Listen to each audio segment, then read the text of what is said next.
Orang-orang Majus dari timur. 2.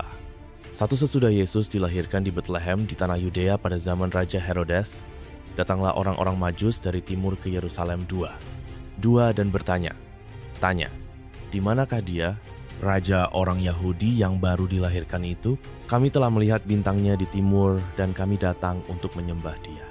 3. Ketika Raja Herodes mendengar hal itu, terkejutlah ia beserta seluruh Yerusalem. 4. Maka dikumpulkannya semua imam kepala dan ahli Taurat bangsa Yahudi, lalu dimintanya keterangan dari mereka, di mana Mesias akan dilahirkan. 5. Mereka berkata kepadanya, di Betlehem di tanah Yudea, karena demikianlah ada tertulis dalam kitab Nabi. 6. Dan engkau Betlehem tanah Yehuda, engkau sekali-kali bukanlah yang terkecil di antara mereka yang memerintah Yehuda, karena daripadamulah akan bangkit seorang pemimpin yang akan menggembalakan umatku Israel. 7. Lalu dengan diam-diam Herodes memanggil orang-orang Majus itu dan dengan teliti bertanya kepada mereka, bila mana bintang itu nampak. 8. Kemudian ia menyuruh mereka ke Betlehem. Katanya, pergi dan selidikilah dengan seksama hal-hal mengenai anak itu dan segera sesudah kamu menemukan dia, kabarkanlah kepadaku supaya aku pun datang menyembah dia. 9. Setelah mendengar kata-kata raja itu, berangkatlah mereka. Dan lihatlah, bintang yang mereka lihat di timur itu mendahului mereka hingga tiba dan berhenti di atas tempat di mana anak itu berada. 10. Ketika mereka melihat bintang itu, sangat bersukacitalah mereka. 11. Maka masuklah mereka ke dalam rumah itu dan melihat anak itu bersama Maria, ibunya, lalu sujud menyembah dia. Mereka pun membuka tempat harta bendanya dan mempersembahkan persembahan kepadanya, yaitu emas, kemenyan, dan mur. 12. Dan karena diperingatkan dalam mimpi supaya jangan kembali kepada Herodes, maka pulanglah mereka ke negerinya melalui jalan lain. Penyingkiran ke Mesir. 13.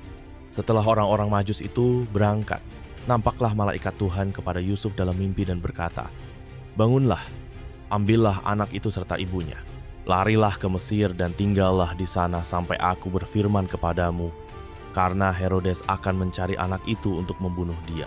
14. Maka Yusuf pun bangunlah, diambilnya anak itu serta ibunya malam itu juga, lalu menyingkir ke Mesir. 15. Dan tinggal di sana hingga Herodes mati.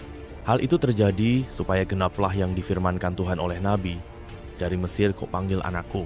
Pembunuhan anak-anak di Betlehem. 16. Ketika Herodes tahu bahwa ia telah diperdayakan oleh orang-orang Majus itu, ia sangat marah. Lalu ia menyuruh membunuh semua anak di Betlehem dan sekitarnya, yaitu anak-anak yang berumur 2 tahun ke bawah, sesuai dengan waktu yang dapat diketahuinya dari orang-orang Majus itu. 2:17. Dengan demikian genaplah firman yang disampaikan oleh Nabi Yeremia. 18. Terdengarlah suara di Rama, tangis dan ratap yang amat sedih. Rahel menangisi anak-anaknya dan ia tidak mau dihibur, sebab mereka tidak ada lagi. Kembali dari Mesir. 2:19. Setelah Herodes mati, nampaklah malaikat Tuhan kepada Yusuf dalam mimpi di Mesir, katanya, 2:20. Bangunlah, ambillah anak itu serta ibunya, dan berangkatlah ke tanah Israel, karena mereka yang hendak membunuh anak itu sudah mati. 2:21. Lalu Yusuf pun bangunlah, diambilnya anak itu serta ibunya dan pergi ke tanah Israel. 2:22. Tetapi setelah didengarnya bahwa Archelaus menjadi raja di Yudea menggantikan Herodes, ayahnya, ia takut ke sana. Karena dinasihati dalam mimpi, pergilah Yusuf ke daerah Galilea. 2:23. Setibanya di sana, ia pun tinggal di sebuah kota yang bernama Nazaret. Hal itu terjadi supaya genaplah firman yang disampaikan oleh nabi-nabi, bahwa ia akan disebut orang Nazaret.